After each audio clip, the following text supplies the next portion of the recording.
Super 6 మోగింది గంట.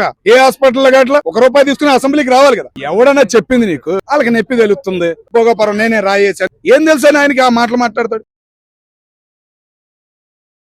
నమస్కారం. నేను చూసుకున్నట్టయితే మన నారా లోకేష్ గారు రాష్ట్రపతి గారిని కలిసి ఏదైతే అమరావతి బిల్లు పాస్ చేసినో దానిపైన హర్షణీయంగా వాళ్ళు మర్యాద పూర్వకంగా కలిసి వాళ్ళ దగ్గర ప్రశంసలు అయితే తీసుకున్నారు రాష్ట్ర అభివృద్ధి గురించి. దీనిపై మీరేమంటారు? అంటే ఆ విధంగా పనుల గురించి రాష్ట్ర రాజధాని మొన్నటిదాకా లేక 14 సంవత్సరాలు నలిగిపోయిన ఆంధ్రాకి ఆంధ్రప్రదేశ్ అంటే అమ్మని ద్వారా రాష్ట్రపతి అమ్మ ద్వారా ఆంధ్రాకి రాజధానిగా అమరావతి వచ్చిందంటే చాలా సంతోషమైన పరిమాణం అది. అట్లాంటి పరిమాణంలో వెళ్ళి కలవడం లోకేష్ గారు ఒక శుభం. ఏంటంటే ఒక బిల్లు ప్రవేశపెట్టారంటే దానికి తగ్గట్టు అమౌంట్లు కొన్ని ఉంటాయి పెండింగ్. కాబట్టి అవి కూడా రావాలి. అన్ని మనకి కేంద్రం నుంచి రావాల్సిన ఆదాయం వస్తేనే ముందుకు నడవగలం అనే ఒక ఉద్దేశంతో అటు వెళ్ళి కలిశారు. వచ్చే మనకు ఉన్న ఈ పెండింగులు పార్లమెంటు సాక్షిగా మూసి ఎన్నో హామీలు ఇచ్చారు. ప్రత్యేక హోదా ఇస్తాం, అది ఇస్తాం, ఇది ఇస్తామని ఆనాటి కాంగ్రెస్ పార్టీ చేసిన కొన్ని హామీలు అన్ని రాష్ట్రపతి గారికి ఎవరిచ్చి ఏదో ఒకటన్నా అయ్యిద్ది అనే ఒక ఆశతో లోకేష్ గారు వెళ్ళారు. సాధిస్తారని మేము అనుకుంటున్నాం. నారా లోకేష్ గారు ఇట్లా ప్రభుత్వానికి ఇప్పుడు ఏదైతే రాష్ట్రం ఫామ్ అయిందో దాని అభివృద్ధి గురించి వెళ్తే ఇప్పుడు వైసీపీ కార్యకర్తలు ఏం మాట్లాడుతున్నారు? వాళ్ళ సొంత ప్రయోజనాలకు వాళ్ళ ఎంజాయ్మెంట్ కోసమే విదేశాల్లో పర్యటన చేస్తున్నారని చెప్పి మాట్లాడుతున్నారు కదా. అంటే మీరేమో అభివృద్ధి అంటారు, వాళ్ళేమో వాళ్ళ ఆహ్లాదానికి మాత్రమే తిరుగుతున్నారని చెప్పి వైసీపీ వాళ్ళు అంటున్నారు. నేను ఒక్కటి చెబుతున్నానన్న. వైజాగ్ వెళ్ళు. వైజాగ్ ఎక్కడి నుంచి మన వైజాగ్ బీచ్ దగ్గర నుంచి భీమిలి అని ఉంటుంది బీచ్, ఆ రూట్కి వెళ్ళు. ఓకేనా? ప్లస్ ఇటు విజయవాడ కృష్ణానది దాటిన తర్వాత ఒక మన కరకట్ట అని ఉంటుంది. ఆ కరకట్ట దగ్గర నుంచి గుంటూరు నంబూరు దాకా వెళ్ళు. మధ్యలో కట్టే బిల్డింగులు కానీ హోటల్స్ కానీ అభివృద్ధి అనేది ఏందనేది నీకు కనపడేది. ఎవడన్నా చెప్పింది నీకు? రోడ్లే వేసింది లేదన్నా. రోడ్లు వేసిన గతి లేదు. గిరిజనుల ప్రాంతాలకు కానీ రోడ్లు వేసిన గతి లేదన్నా. గుడివాడకి గతి లేదు, ఎటు గతి లేదన్నా. కాకినాడకి గతి లేదు, మచిలీపట్నానికి గతి లేదు. ఆయన చెప్పేవన్నీ ఏడుండే 70 లక్షల మంది బతుకుతున్నారని ఇప్పుడు తెలిసింది ఆయనకి. మన 5 సంవత్సరాల్లో తెలియలేదా? మరి 15 సంవత్సరాల నుంచి 70 లక్షల మంది అక్కడ బతుకుతున్నారన్నా. ప్రతి జిల్లాలో 1,00,000 మంది ఆదాయం చూపిస్తున్నారు. ఆ విషయం ఏం తెలుసు? 13 జిల్లాల్లో ప్రతి 1,00,000 పైనే ఆదాయం ఉంది జనం. మరి ఏం తెలుసు అని ఆయనకి ఆ మాటలు మాట్లాడతాడు? ఇప్పటికైనా తెలుసుకుని మాట్లాడుతున్నాడా అంటే మాట్లాడతలేదు. అదే విమర్శలు చేస్తున్నాడు. అమరావతి గురించి పూర్తిగా తెలుసుకో అయ్యా. అమరావతి అంటే ఏందనేది నీకు అవగాహన రావాలంటే నీ చుట్టూ ఉన్న 10 గ్రామాలు తిరుగు. ఎక్కువ కూడా అక్కర్లా. నువ్వు ఉంటున్నావు కదా ఇప్పుడు ప్యాలర్స్, దానిలో చుట్టూ ఉన్న 10 గ్రామాలు తిరుగు. నీకు అర్థమైంది ఏంది అమరావతి అంటే ఏంది, ఆదాయం అంటే ఏంది అనేది. ఇప్పటికీ తెలుసుకోకుండా ఏందో కేంద్రం నుంచి తెస్తున్నారు. ₹1 రాష్ట్రాన్ని ఉపయోగించడానికి అవకాశం ఉందా? నువ్వు అలవాటు చేసిన ఉచిత పథకాలే ఏయో 4-3 అలవాటు చేశారు వీళ్ళు కూడా. మరి అవి పెడతానికే సరిపోట్లా. పెన్షన్లు ఎంత ఇస్తున్నారు? మరి పిల్లలకి చదువుకున్న పిల్లలకి 13,000 ప్రతి ఒక్కరికి ఇస్తున్నారు. ఏడ నుంచి ఇస్తారు? మరి ఏడుంది ఆదాయం? నువ్వే లేదంటున్నావు రాదా ఆదాయం అంటే. అదేమంటే 2 లక్షల కోట్లు కేంద్రం ఇచ్చిందంట. 1,00,000 ఎకరాల్లో వీళ్ళు బిల్డింగ్లు కడుతున్నారంట. ఇదే మాట ఏడిచ్చారయ్యా? 1,00,000 ఎకరాలు ఏడుంది? మరి ఏం తెలుసు అని మాట్లాడుతున్నాడో మాకు అర్థం కావట్లేదు. కూటమి ప్రభుత్వం మంచి పథకాలని అమలు చేస్తూ వెళ్తుంది, వాటిని ప్రోత్సహిస్తుందని మీరు మాట్లాడుతున్నారు కదా. అదేవిధంగా ఇప్పుడు వైఎస్ రాజశేఖర రెడ్డి హయాంలో ఉన్న ఆరోగ్యశ్రేణి ఎందుకు కంటిన్యూ చేస్తలేదు? ఎందుకు చేయలేదన్నా? ఎన్టీఆర్ జరుగుతుంది కదా, ఎందుకు చేయట్లా? ఏ హాస్పిటల్ గట్లా? నీకు మంగళగిరిలో ఒక హాస్పిటల్ ఉంది, కేంద్రం హాస్పిటల్. వెళ్ళు. ఎయిమ్స్ అన్నా, ఎయిమ్స్ హాస్పిటల్ వెళ్ళు. అక్కడ ఎంత వైద్యం అందుతుంది? 10 రూపాయలకే వైద్యం అందుతుంది. ఇంకేం కావాలి? అదేమన్నా సెంట్రల్ సంబంధం? సెంట్రల్ ఎవరు తీసుకొచ్చారు? మరి నువ్వు సెంట్రల్ నుంచి ఏమన్నా ₹1 తెచ్చావా, ఒక పథకం తెచ్చావా? 25 మంత్రులు ఎత్తే ప్రత్యేక హోదా తెస్తా, అది చేస్తా, ఇది చేస్తా అన్నావు. ఏమన్నా వెళ్ళావా? కేంద్రం ఒక్కసారి ఎన్నిసార్లు వెళ్ళావు నువ్వు? కేంద్రం మోడీ గారే 2 సార్లు 3 సార్లు వచ్చాడు ఏదో ప్రారంభించడానికి తప్ప. నువ్వు వెళ్ళావా? రైల్వే జోన్ తెస్తా అన్నావు వైజాగ్కి. ఏది? అదేమంటే భోగాపురం ఎయిర్పోర్ట్ ఎందుకు అన్నావు? నువ్వే భోగాపురం నేనే రాయేసాను, నేనే పూర్తి చేశాను అంటావా? వీళ్ళు పూర్తి చేస్తే మరి హాస్పిటల్ 14 హాస్పిటల్ ఎందుకు స్టార్ట్ చేసావు? ఎందుకు స్టార్ట్ చేసి ఊరుకున్నావు? ఒక్కొక్క హాస్పిటల్కి 500 కోట్లు అవుతాయి. ఎన్ని 14 అంత డబ్బులు లేదా నీకు? మరి ఎందుకు పూర్తి చేయలేకపోయావు? పూర్తి చేస్తే నీ పేరే వచ్చేది కదా. మరి అన్న ఇంజనీరింగ్ అంటే ఒకప్పుడు భయపడేవాళ్ళు అన్న. అటువంటి ఇంజనీరింగ్నే కళాఖండగా ప్రతి ఒక్కరు చదువుకునేటట్టు చేశాడన్న వైఎస్. ఆరోగ్యశ్రీ 108 మోగింది గంట ప్రతి గ్రామానికి. మరి అదన్నా చేయటం అంటే, చేసే విధానం అంటే హామీ ఇచ్చామంటే హామీ ఇచ్చినట్టు ఉండాలి. 500 పెంచి 200 పెంచి ఏం మాటలు?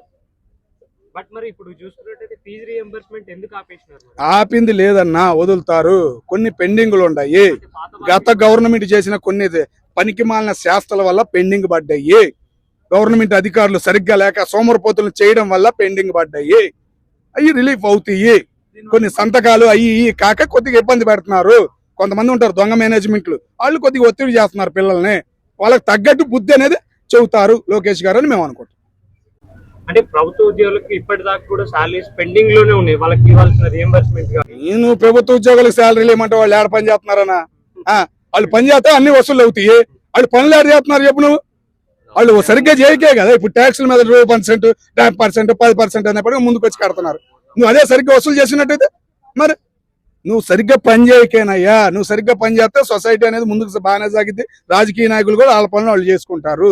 నువ్వు సరిగ్గా పని చేయకే వాళ్ళు వచ్చి ఏళ్ళు పెడుతున్నారు. పని చేసే గవర్నమెంట్ అధికారి గట్టిగా అరుస్తున్నాడు, అంత మించి ఏం లేదు. అంటే పంచాయతీరాజ్ శాఖకు సంబంధించిన అధికారులను కూడా మొన్న చూసుకున్నట్టయితే ముఖ్యమంత్రి గారు ఏదే విధంగా మందలించారు కదా, దానిపైన ఏమంటారు మీరు? అంటే కరెక్ట్ లేదు. నేను అంటుంది అదే కదన్నా, పంచాయతీ శాఖ కింద ప్లస్ వాలంటీర్లని వీళ్ళందరిని పెట్టేసి వాళ్ళని సోమరిపోతులు తీసేశారు. ఇప్పుడు పరిగెత్తుకెళ్ళి పెన్షన్ ఇవ్వమంటే వాళ్ళకి నొప్పి తెలుస్తుంది. ఆ డబ్బులు వసూలు చేసుకెళ్ళి ఫింగర్ ప్రింట్లు అవన్నీ వేయాలంటే నొప్పి తెలుస్తుంది. మరి కొంతమందిని ఆడకు రమ్మంటున్నారు పంచాయతీ ఆఫీస్కి. వెళ్ళలేని వాళ్ళు ఉంటారు, వాళ్ళ ఇళ్ళకి వెళ్ళకపోతే ఎవడెవడు యూట్యూబ్ తీస్తున్నాడు పెడుతున్నాడు, భయం పట్టుకుంది. మరి ఏదైనా బయటకు అడుగు పెడుతున్నాడు అంటే గవర్నమెంట్ అధికారి ఎంత భయం వేస్తుందో తెలుసా యూట్యూబ్ వల్ల. మరి అది చాలదా? సూపర్ 6 2, 3 పెండింగ్ ఉన్నాయన్న. దానికి ఏంటంటే ప్లస్ ప్రతిపక్షం అనేది సరిగ్గా లేదు. అడిగే నాయకుడు అనేవాడు ఆంధ్ర రాష్ట్రంలో లేడు. జీతాలు తీసుకుంటున్న గెలిచిన ప్రతిపక్షంలో 10 మందో 8 మందో 7గురో 6గురో గెలిచారు. చెప్పలేము అంకె కూడా, ఎందుకంటే అసెంబ్లీకి రావట్లేదు కదా. కాబట్టి మేము అంకె కరెక్ట్గా చెప్పలేము. ఆ గెలిచిన వాళ్ళు కూడా జీతాలు తీసుకుంటున్నారు తప్ప అదేమంటే ₹1 అంటున్నాడు. ₹1 తీసుకుని అసెంబ్లీకి రావాలి కదా. మరి ఎందుకు రాజీనామా చేయి? నీ వల్ల ఇంకొక ఎమ్మెల్యే బాగుపడతాడు కదా, పులివెందుల్లో ఇంకో 10 కుటుంబాలు బాగుపడతాయి కదా. నువ్వు రూపాయి తీసుకునే కాడికి ఎందుకు చేయటం? రాజీనామా చేయి. మరి అంటే ఇప్పుడు ప్రచారంలో విచ్చలవిడిగా హామీలు ఇచ్చేసి ఇప్పుడు అధికారంలోకి వచ్చినాక ప్రతిపక్షం లేదని చెప్పి సూపర్ 6 ని నిర్లక్ష్యం చేయడం ఎంతవరకు కరెక్ట్ అని మీరు? నేను కరెక్టే అనుకుంటున్నా. అడిగేవాళ్ళు లేకపోయినప్పుడు మేము అంతే ఉంటాం. ఎవరైనా అంతే, అడిగేవాడు ఉండాలి. జనానికి తెలియాలి నొప్పి, మరి తెలుస్తుంది నొప్పి అని నేను అనుకుంటున్నాను. ఏ గవర్నమెంట్ పని చేయదు, ఏ గవర్నమెంట్ అయినా పని చేయదు అడిగేవాళ్ళు లేకపోతే. భారతదేశం తీసుకో, పార్లమెంట్ లో నిన్న రీసెంట్ గా ఒక సెల్ ఫోన్లకి శాలరీలు ఎంత పడుతున్నాయంటే 13 నెలలు జీతం పడుతున్నాయంట ఎంపీకి. 13 నెలలు ఉందా? సంవత్సరానికి ఎన్ని నెలలు? 12 నెలలే. మరి మనకి వేస్తున్నారా? 28 రోజులకి 27 రోజులకి కట్ చేస్తారు. మరి ఆ రోజులు కూడా లెక్క పెట్టి 13 నెలలకి వేస్తున్నారంటే ఎంత అన్యాయం అది. ఎవడైనా నిలబెడుతున్నాడా? ఒక్క నెల తీసేపటికి వాడు మళ్ళీ బీజేపీలోకి జాయిన్ చేసుకున్నారు.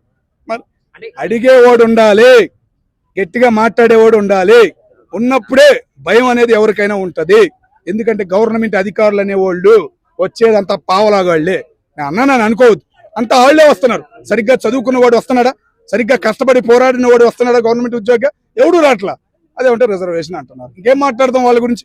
వాళ్ళ పై వాళ్ళు నలిపేస్తున్నారు, వీళ్ళు నలిగిపోతున్నారు. గట్టిగా నిజాయితీగా మాట్లాడే వాళ్ళు ఎవరైనా ఉన్నారా? ఒక్క అధికారి పేరు చెప్పు నాకు.